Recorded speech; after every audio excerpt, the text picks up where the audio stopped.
Again, I'm sorry. I emailed out all of the handouts yesterday afternoon to everyone who had registered. If you hadn't gotten them, I did get some bounce backs with bad email addresses. They are here in the webinar as handouts. Again, I'd like to ask you to go ahead and put your questions in so that I'm able to see what your questions are. Type them into the questions section. That would be awesome. And I think those are the keys. This is very similar, nearly identical to the training that we did on the 14th. There's a couple of new screens and a little more new information that I'm going to be reviewing today. I've tried to be very specific and show that they're new tabs so that we can all see that this is new and different. And we will have both this and it's already there, the webinar from the 14th posted on the SUA website so that you're able to see those and listen to them.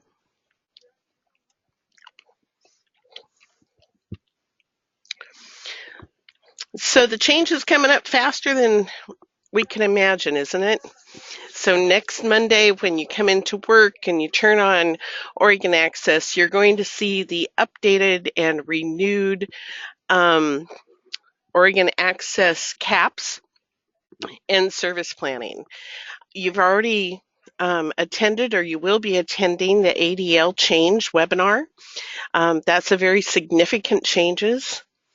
And you're beginning to see, because the update occurred this past weekend for home care workers on the voucher screens for the October 1st through October 14th changes. So your voucher clerks are seeing some of those things also.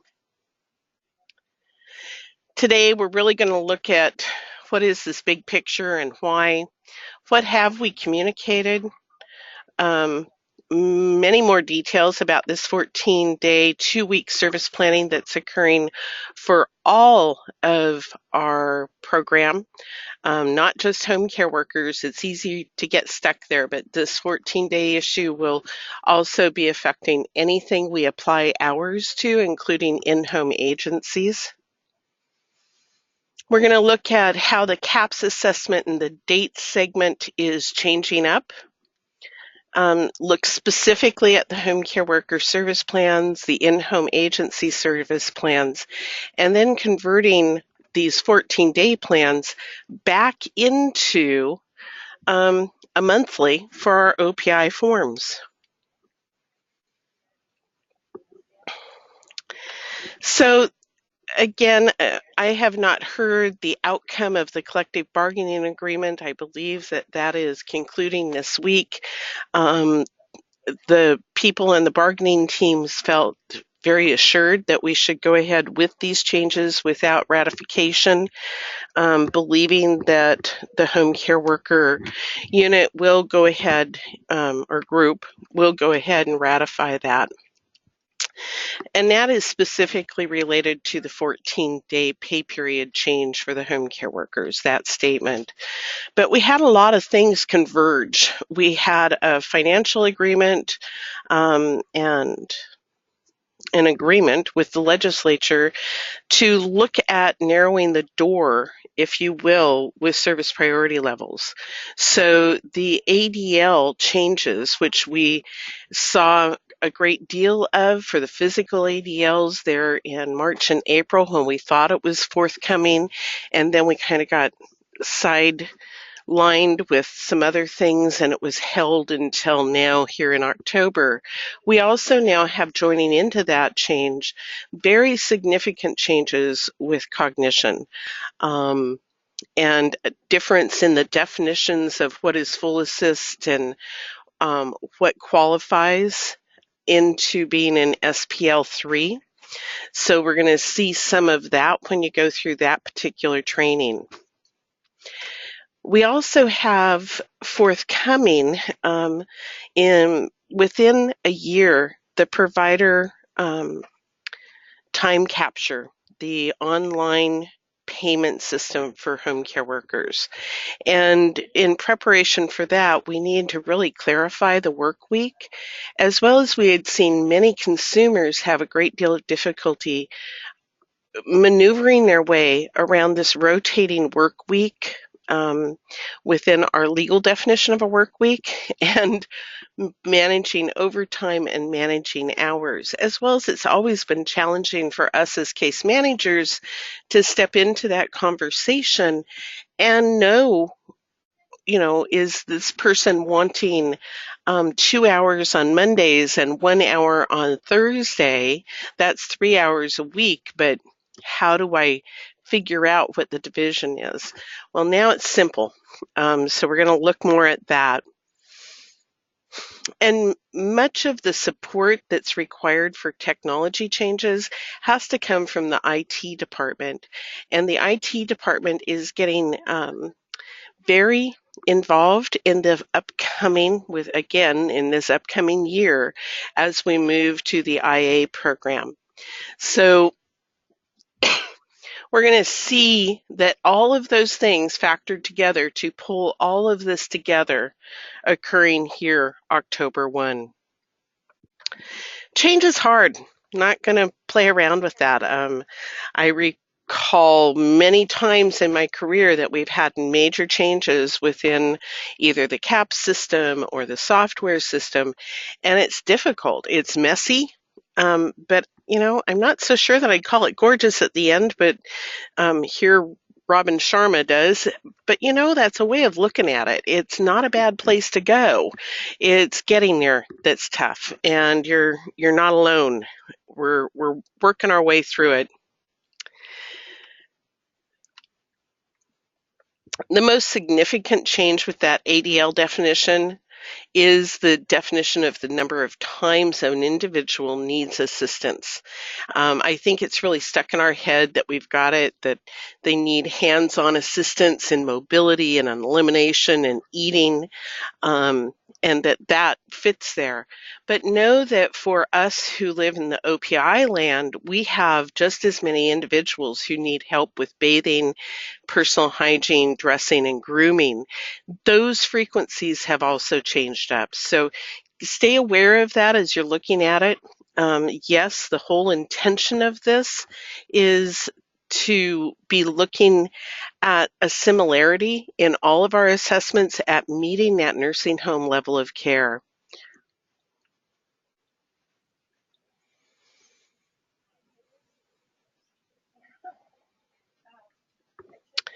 We also need to be clear at what tasks drive the eligibility. And there's been some movement of those kinds of tasks. For example, in elimination, soiling around the toilet is now moved over to housekeeping. The odd one of getting to and from and up and down from the toileting device is now moved over into mobility. So some of that has switched up. We've also, in the midst of this, have the Medicaid in-home hour rebalance. And again, this is specific to Medicaid, but it's going to impact us in OPI because our recommended hours are different.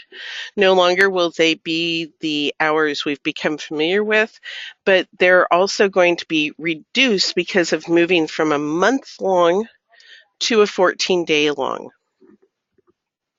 And of course, the other change that has occurred here that I haven't mentioned yet is the ending of the Medicaid live-in program, transitioning over to an hourly service plan. That does not directly affect us in OPI. It's possible some of your consumers may have a spouse or a roommate who's in the live-in program, so it could affect those situations, but it's just something to be very aware of.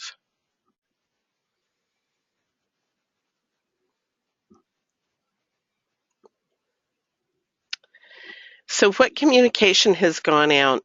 Well, our home care worker consumers, those who are employing home care workers, did get a letter earlier this month, and I had sent it out to you all from the division saying that the vouchers have changed, meaning that the number of days, and that they may see that the hours are reduced. Then beyond that, we don't use the Buckley bill. For those of you who are pretty familiar with Medicaid, we don't need to send notification out to our OPI consumers that we're coming out to do a reevaluation of them. But we did feel strongly that it's important to give them a heads up that there are changes in this assessment and they could be affected by these changes. So here's a suggested consumer information. It was part of your handouts, and we just wanted you to be able to see that this information, there it is should be put onto your own letterhead. I would strongly encourage you to use this as an opportunity to send out when you're setting up your appointments for the month, or for the upcoming weeks. We'll be talking more about months and how we're going to schedule our time. But if you look here, we're giving them a heads up. It's up to your agency how you all will implement this. It's a suggested communication for the field.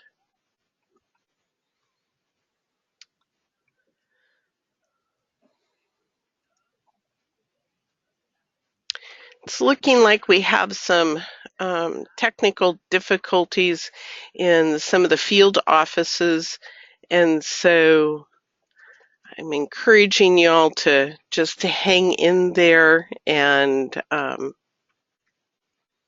call in again. That's a good plan.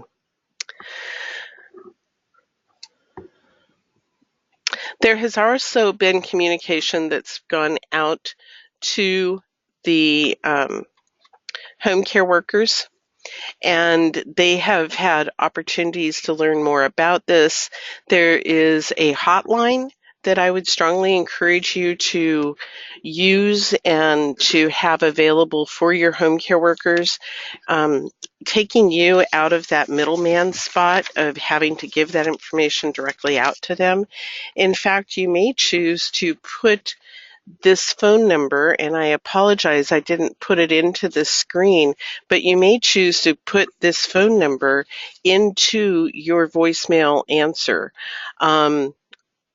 It's helpful for them if they have questions about these vouchers. They'll begin to receive vouchers probably in the next 2 to 3 days.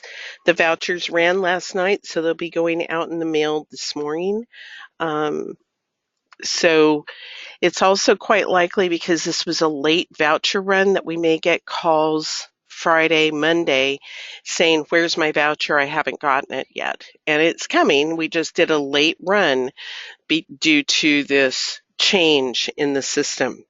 So this phone number, it's a toll-free number, and it's 844-369-4164.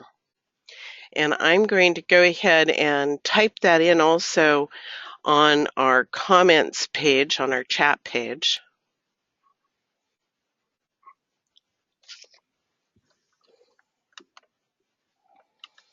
Again, I encourage you that if you have questions, please go ahead and type them into the questions section so that I can get to them while we're going through this material.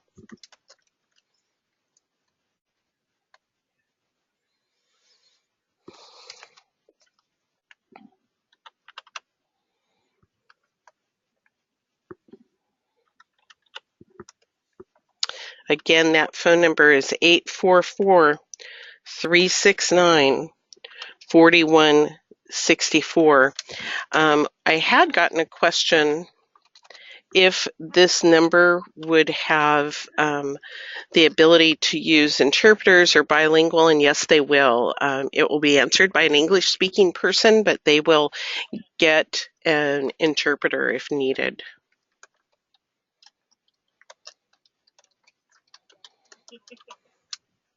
So you're seeing now that phone number show up in comments. if you get phone calls from consumers or home care workers regarding anxiety with this, help explain the system and the change, and that hours have been rounded up. And even with that, most of our consumers, most of the home care workers will see a decrease in hours because we're going from 24 pay periods to 26. So they're ultimately going to maybe get a couple of hours more, but they're getting less per pay period.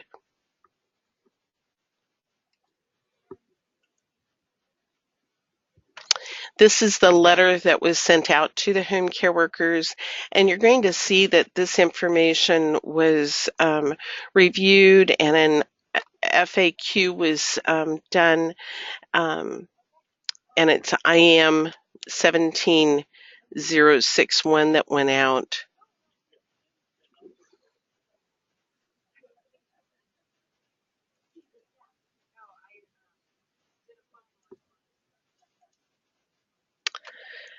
So moving into the 14-day, 2-week service planning area. Our work week for our program is defined from 12 a.m. on Sunday morning through 11:59 on Saturday night. And that has within it, that's where we measure the 40-hour work week or measure the overtime impact. Our pay period is now 2 weeks from Sunday through the following Saturday. So not Sunday to Saturday, but Sunday to the following Saturday. The system change has occurred in the mainframe. Oregon Access will be updated with this information when you log in next Monday, as well as you're going to see the maximum hour adjustment, and we'll be looking specifically at that next. The other piece I want you to keep in mind is service mileage.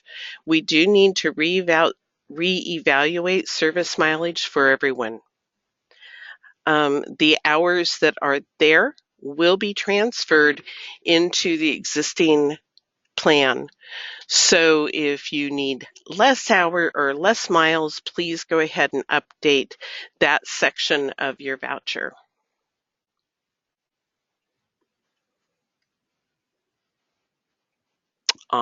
You're seeing my entire display now that I opened that up. Let me.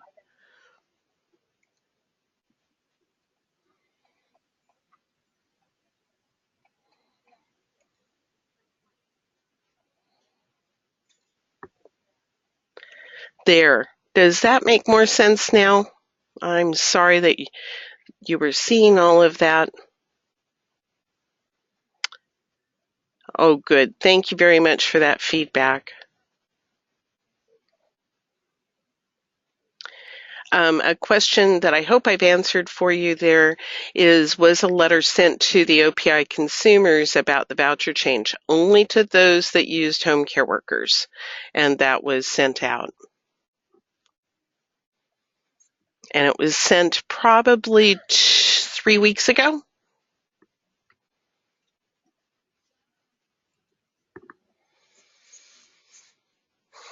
Oregon Access is not going to change your existing service plan. So when you go in there on Monday, it's not going to look different. It's the mainframe that will look different. But if you go to create a new service plan, the benefit all the way down to the plan, you're going to see new hours within that.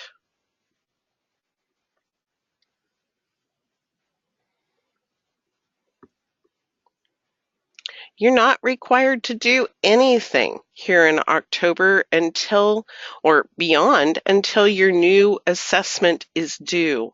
So if you have reviews due in February, you can wait until February to do anything on this system. For that particular consumer.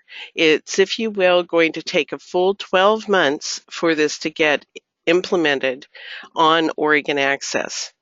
Now, of course, as I have said, the mainframe has been updated, and so you're going to be able to see there how many hours are going into the voucher for that time frame. There are a couple of options if you wanted to change it before the assessment is due, and I want to just quickly review over what those are. So you could go in and create a new benefit. Always end it on the day of the end of a pay period is best. That's going to be kind of our new theme and looking at what those pay periods are. So in my example here on your screen, you're seeing that we're ending it on October 14th, and the next pay period starts on October 15th. So if you do that, and you do this in the benefits section, then the new software is going to show these hours. So here's a comparison of the old and the new, both in the monthly as well as in the 14-day service period. So you're seeing that we do have different hours available to our consumers than previously. And again, as OPI, you're following the direction of your AAA. This is the AAA's call of how many hours is allowable for the activities of daily living and the IADLs.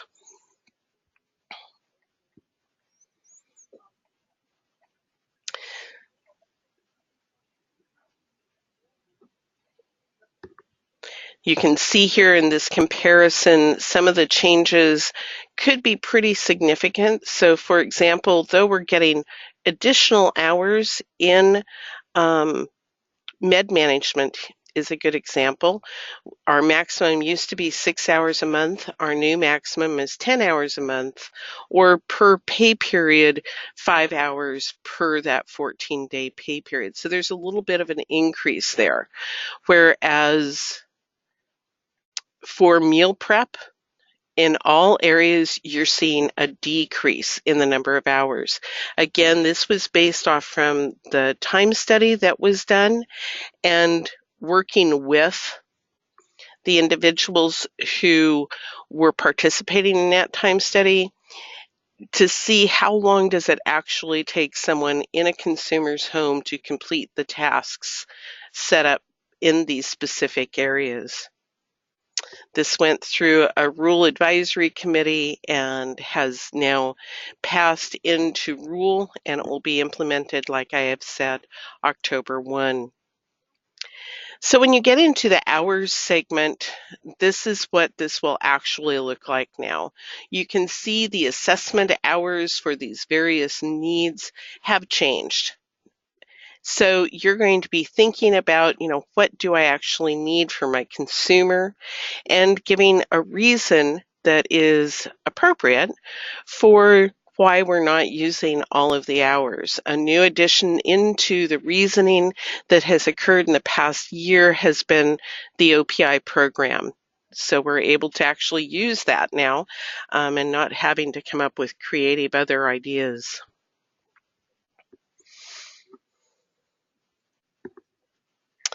And here's a comparison shot between that is current here before September 30th, as well as this that's going to occur after October or on October 1st. And you're able to see the comparison here. Just wanted to give you some visual shots of what does this look like? How is it going to be different? Here's an updated screen. So if you were listening in on our last webinar regarding OPI service planning, this has been updated. We have a new IM that came out Friday. I forwarded it out to all of you that I have on my OPI mailing list, and I believe it's now posted on the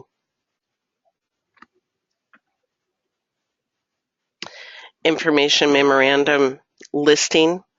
And you can see that it's referencing IM 1766, which goes into these on-go records and what has changed. So we're able to see that here.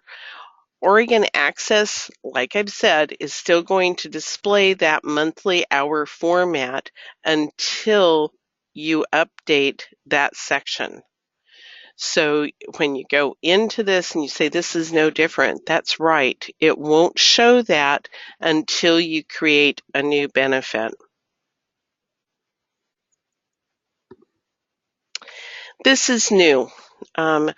What we have done is created for you a tool that you're going to be able to use to come up with how many hours in a month do you put onto our OPI forms, and how many hours a month are the maximum hours that you may need to tell to your in-home care agency. So this form was sent out to you, and we're going to be posting it on the various websites. So let's say, for example, you know that your AAA has a maximum number of hours, say 9 hours per 2-week period. So we can see that that means that our monthly hours are 1950. Some of our AAAs have moved to maximum number of annual hours. We have 234 for this example. Now, if you knew that the consumer really wanted, let's say, 20 hours a month, this will also let you come up with how many hours then do I need in my 14-day pay period.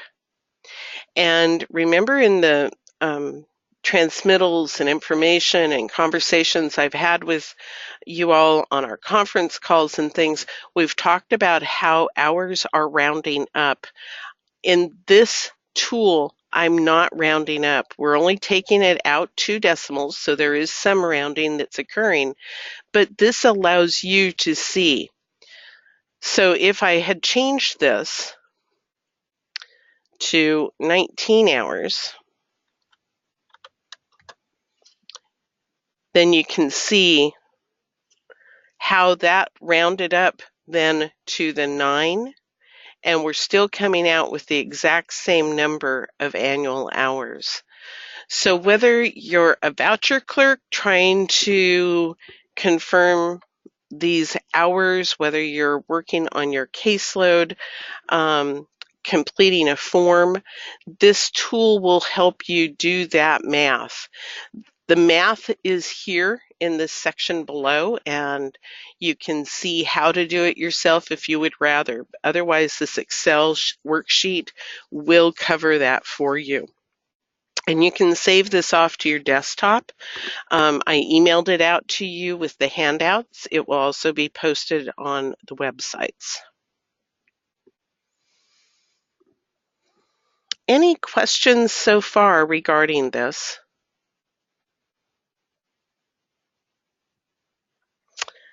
Give you a second to type in any questions you're getting.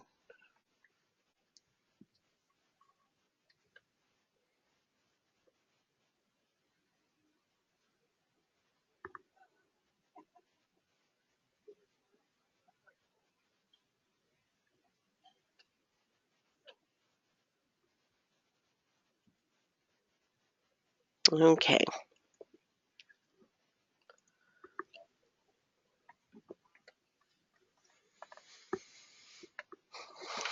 This gives you some information further about the hours and how to look on HINC.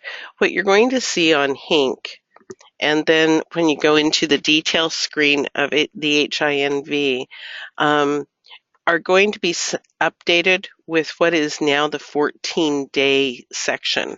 My example here doesn't show that, but it shows you where to look and find that. You're also going to see in HINC that you're going to be able to sort and look for something more specific, like you could look during a time range, for example.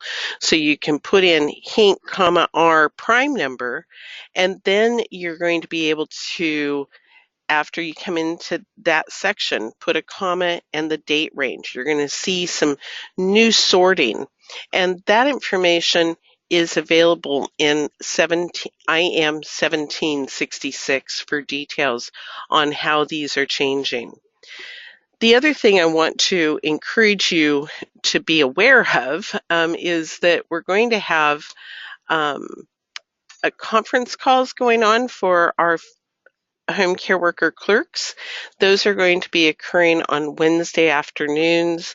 I would strongly encourage all of your OPI voucher clerks, whatever is the term you all use for them, to participate if they're having questions and curiosity regarding that. And that will be going on weekly until the first part of November, and if needed, it will be going beyond that.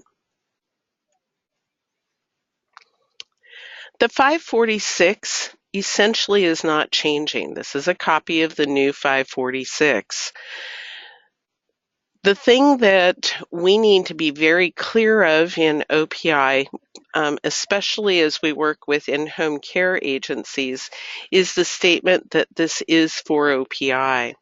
The other piece is for our voucher clerks who would be taking this information off is whether if you're a pilot program, whether this consumer is in the pilot program or whether in the regular program. We have had significant errors in vouchers being issued with the wrong procedure code or proc trans code. This is how the money is sorted when the home care workers get paid and which bucket it comes out of, whether it's the pilot or the regular program. And it's important that that clerk is putting in the correct procedure code. So you really want to put my example here, OPI, this individual is over the age of 60. If it was someone in the OPI pilot, or if you call it the OPI expansion, either way, you just want to be clear so that that voucher is created in the correct spot. For our in-home agencies, that is communicated internally within you all, and a separate budget is set up for those also. The monies at this point do not commingle. We have to keep the pilot dollars separate from the ongoing OPI program for those 60 and above. The other piece is that it doesn't show how many hours monthly. It's only going to show, my example here, how many hours during a pay period. By the way, did you notice that this does not say that this is for a 14-day pay period? It looks identical if you pull up one that you can grab today, what those say. So you're going to want to make sure that your in-home agency knows this is a 14-day number of hours. You're not saying that you only want 8 hours a month, because what you really want is 16 hours a month. Many of you also have guidelines regarding what else is written on your, nope, I want to go back. What else is written on your remarks section of your OPI 546s. For example, you may have guidelines to put in what the copay amount is, or whether this is a new consumer and there's a $25 OPI one-time fee so that the billing can happen. Follow those procedures. Your local procedures are critically important for your success with this program.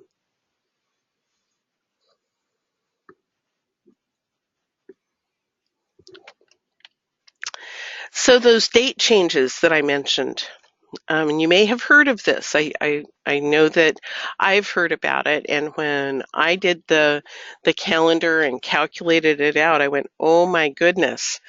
So when we have the OnGo system, we need to be completing our vouchers, or excuse me, our service plans with home care workers in it a few days earlier than the end of the pay period so that the vouchers can go out. If the CAPS and service plan are not completed on these dates that are shown here in your page. So we have let's look at November. If we have in-home plans that use a home care worker and they are not complete by the 15th, the voucher will not go out, even though the voucher deadline for November is the 25th. We have to have it done so that it can go through the OnGo system. Or the voucher your clerk will get, you cannot issue. It will continue to try it daily for up to a set number of days. I want to say it's 14 or 21 days. It will keep trying to issue, looking for that. This will require you doing some different planning, I think, for your caseload growth or your caseload management, not so much growth. So say, for example, here in January the 11th or February the 9th, because we're talking only OPI, you could be reviewing these people in the month of January to be effective on the 9th of February, or you could have it effective on the 18th of February. So this full example of this information is on the OPI, or excuse me, the APD webpage.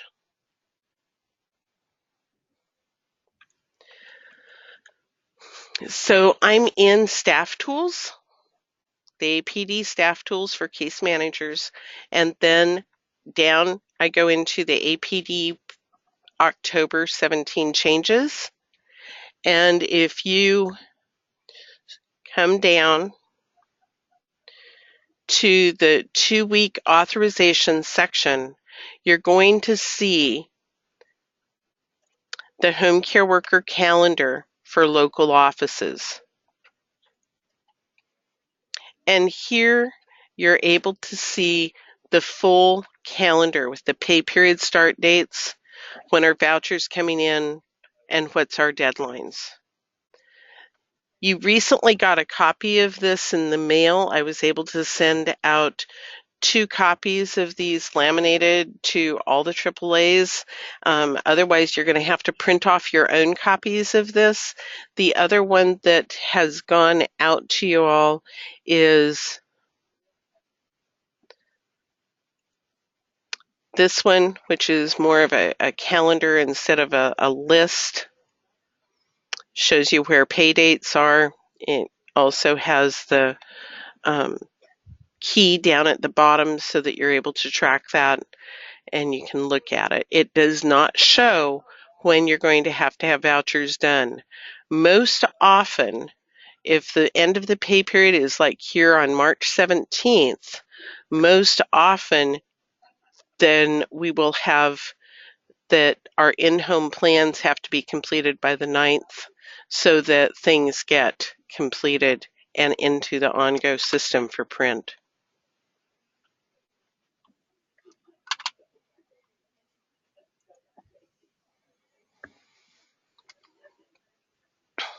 So there's some change in how you're going to be approaching this. Now, this won't be as true for your in-home agencies. OPI, our in-home agencies, still bill the AAAs according to your contracts with them. It's a little different than our Medicaid partners and those of you who may also be doing Medicaid. For they also, in the Medicaid in-home agencies, will be on a 14-day schedule. But for the OPI, they may not be. I have talked with some AAAs and they have moved to a weekly authorization for the agencies, saying you can work up to 3 hours a week, up to 4 hours a week, and that makes a pretty clear conversion of how many hours a month. Again, I encourage you to type in any questions you may have and let us know what your thoughts are. Here's another updated screen looking at your assessment review period, trying to help you think about how can I manage this better. It's really going to be knowing your caseload and who uses home care workers who are OPI. You can pull your assessment using the assessment type of OPI, and then if you know that they use a home care worker, you know that you're going to have to get those done. So my example here is for February. We show this particular case manager has 3 due. That means you're going to need to get them done by the 9th of February. Because if you do it after that date, the voucher for that overlapping part of the month, which for February is, we have a pay period of the 18th through March 3rd, that voucher won't be able to go out. So it's just changing up our pace a little bit.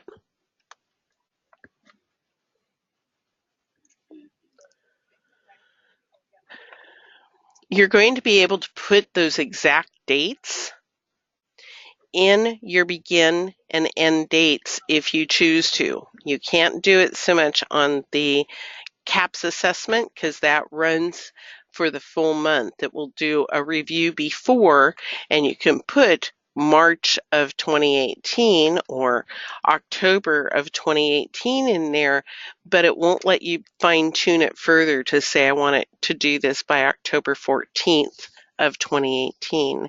But here in the service benefit, you can put in those specific dates. Unfortunately, this doesn't run a report, so that may not help you. It's just knowing that you're going to have to pace these a little differently.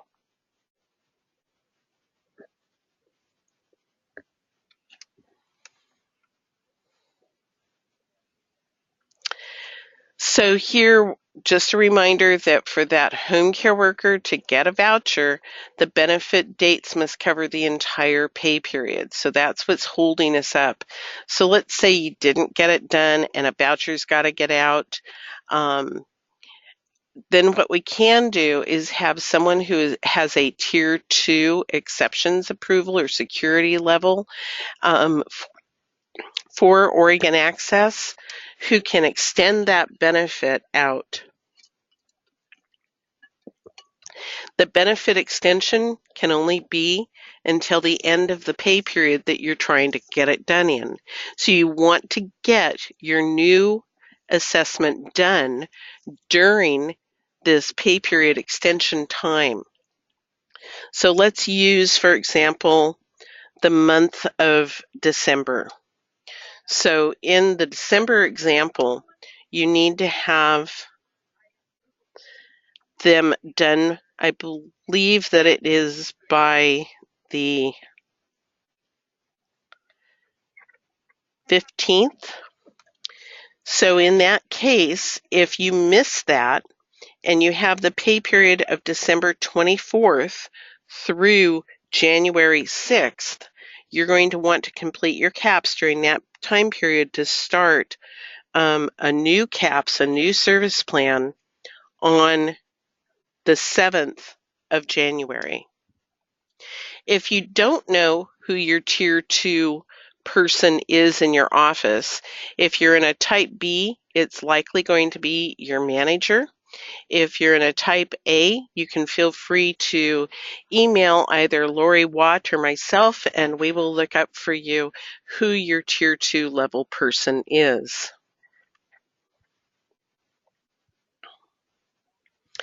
So a question has come in asking if we can do assessments in the month prior. You can. It is going to move your assessment date depending upon when you begin that.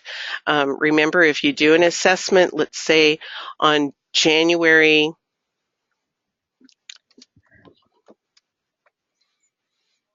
12th, you may want to start that assessment on the 21st, not the assessment, excuse me, but the benefit on the 21st. Or if you do it in December on the 27th, you may want to start your benefit period then on January 7th. So it could change some of your review due dates. Another question has come in.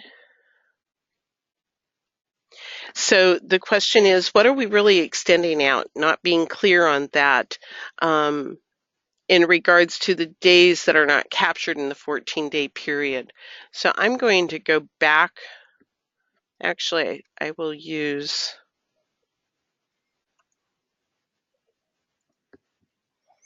this as an example, and we'll look at December. So let's say you have a review that's due by the 31st of December. The new pay period for December with the 14-day sections is going to be here on the 24th and on. So if you don't have it done by, I'm not looking at the right sheet to give you that specific date, but let's say it's the 15th. It might be the 14th because of the holiday. So if it's not done by here, they won't be able to issue it through OnGo on the 24th. So you would be extending the review, okay? So that means extending the caps beyond December 31st, and you're going to want it to run until January 6th here. So your new assessment is going to start on the 7th, and your new service plan is going to start on the 7th. And that's what's getting extended, because ending it here, there will not be a voucher issued for the 31st through the 7th, or the 1st through the 7th. We have to issue them for these 14-day time segments. And it is confusing, but the calendars will help you. Go ahead and let them help guide you as you look at this, and do it month to month. And I believe that we will see some of this clarifying for us. So here are the pay periods.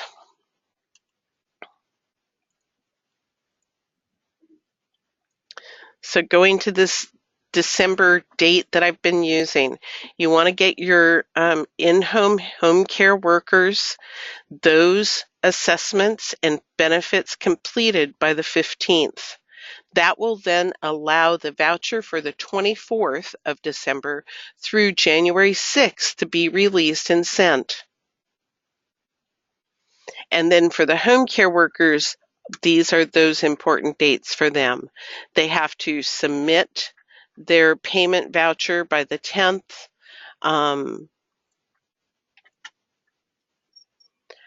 Our deadline then for getting them entered and put in is the 22nd, and the payroll processing date, the date the checks get created, will be on the 23rd. So I'm hoping that seeing this will help you sort that out and how to use some of these tools that will be helpful.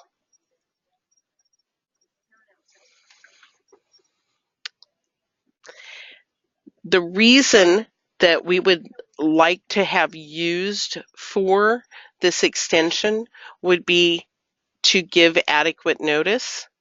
And you'll see that that comes up when we get the new conversion. And we want to put the wording in that this is to extend for the pay period time.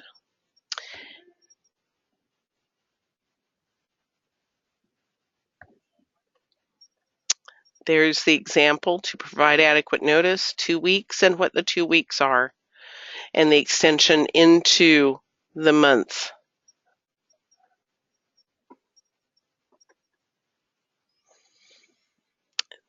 It has to be moved into admin. And if you have bumbles on this, feel free to give me a call or email me either at my regular email or at the policy guideline.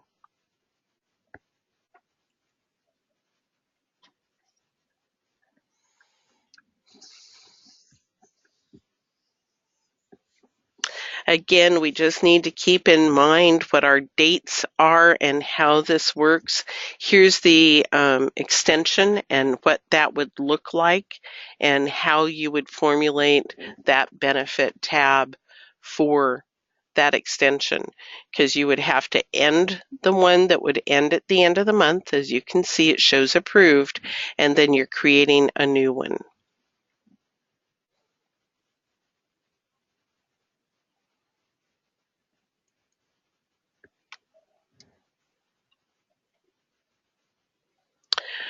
When you're opening up a new service plan from an assessment, you need to always keep that begin date the day after the previous one ended.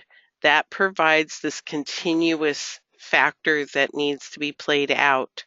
If the consumer is taking a leave, if you will, if they're hospitalized, maybe they go on vacation, or they have family visiting and don't want the OPI services during that period of time, you can put the plan on hold, but go ahead and leave the benefit open.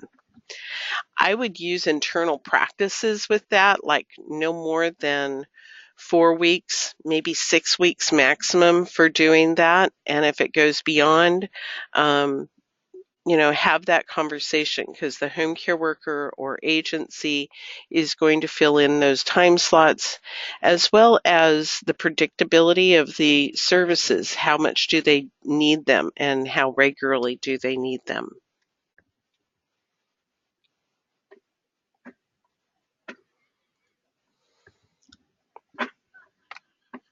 Again, think about your service mileage. There is going to be a policy transmittal that's going to be coming out very soon, offering some clarity to the concept of what do we put in on the vouchers and for mileage authorization. And previously, it has been thought that this was per month, and now we're moving to a place where it's for 14 days. So if you are not giving this individual shopping hours and the consumer doesn't have transportation hours, then there probably, very likely, should be absolutely no service mileage offered.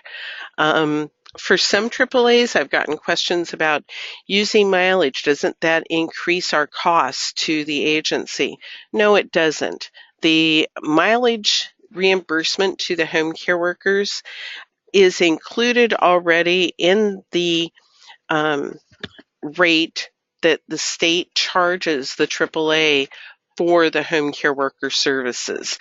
The mileage figure is already calculated into it. So you're already paying it, and it won't change that cost for that. Again, keep this as being pretty realistic.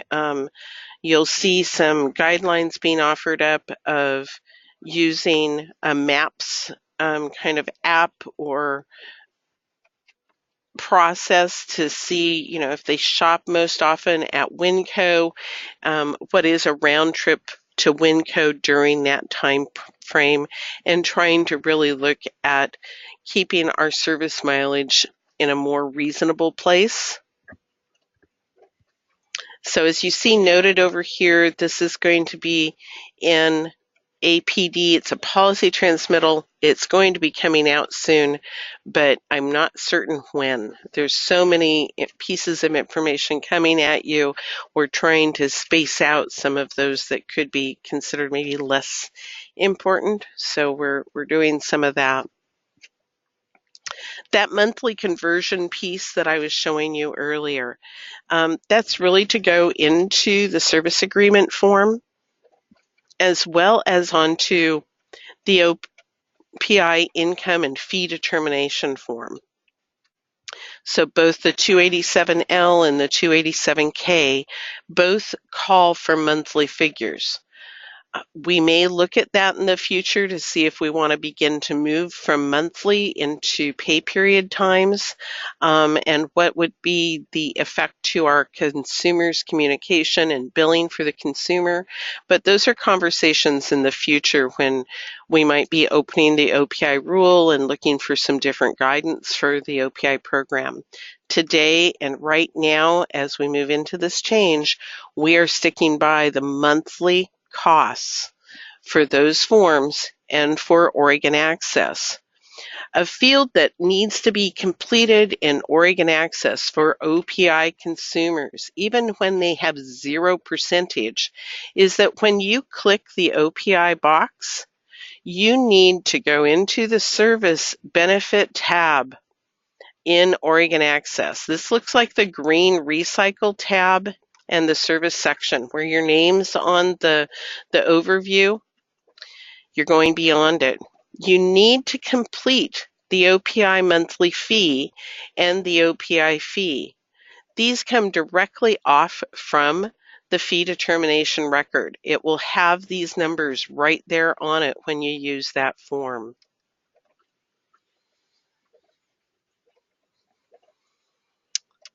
So in review, what about training? There's been so many, and what do we have to do?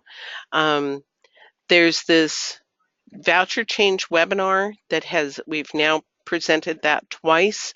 The first one had lots of audio problems, the second one not so much. That has been recorded and put onto the October Changes website. The ADL webinar, and this is going to go into all of the details of the 411.015 changes, what has changed as far as frequency, where things are now located, and the very significant changes to cognition. This is a required training for all OPI case managers. So you can listen to it live. It's going to be presented on the 27th, or you can listen to it recorded. There will be a couple of iLearn classes developed. They're going to hopefully be in the system by the end of the first week of October. They're going to cover the topic of cognition, the physical ADLs, as well as service planning from the Medicaid side, so you can see some of that information. This webinar we required as mandatory because we are seeing that our service planning is very different than that of the Medicaid program due to our leaning still into the monthly planning, as well as we deal with reduced hours and how that impacts the math. Throughout this time, I've already spoken of the conference calls. Specifically, we talked a little about that for support staff, but there's also ongoing OPI support calls, and those are occurring on Wednesdays. Okay, and all of this information regarding these various webinars and all of that are all captured in the AR 17051. As well as to look at the SPD tool.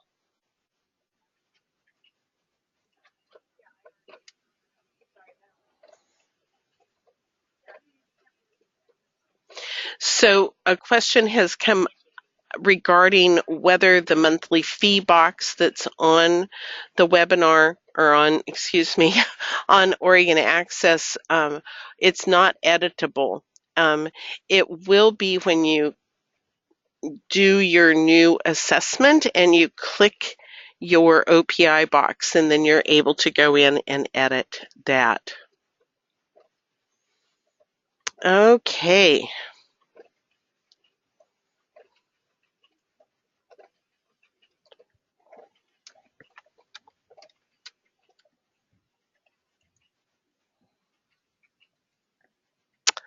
That's really the end of the presentation. I welcome all of your questions that you may have, and what we are doing is putting together a frequently asked questions board that I hope to get posted early next week. That's turning into being a little bit larger than we expected, so it's forthcoming.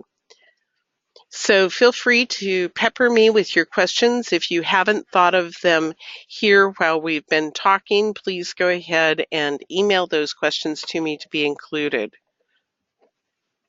I'm going to stay on the line while folks are typing in questions so we can respond to them now.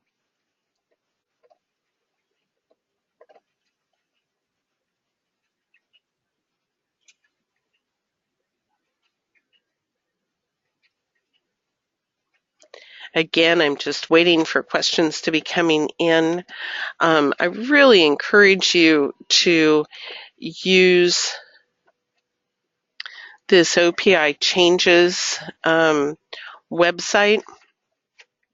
This is where you're going to find the recording information, as well as other trainings that have come from APD and things.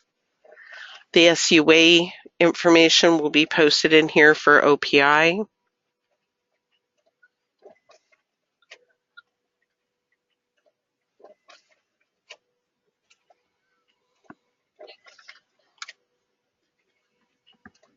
So that will be here. Looking for questions, and I'm not seeing any come in.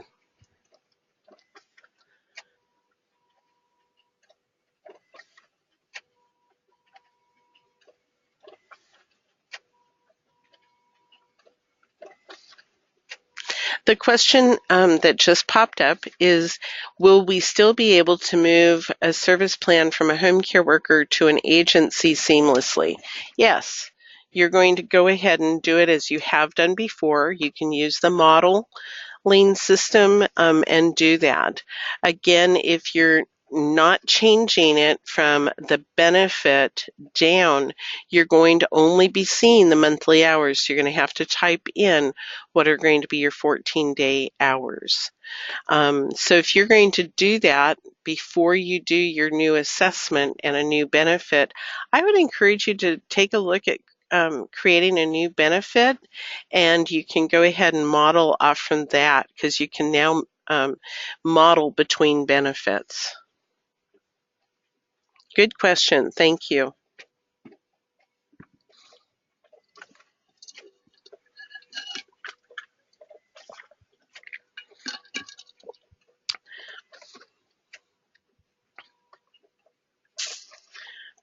Okay, if there are no further questions, then I'm going to go ahead and say have a terrific day.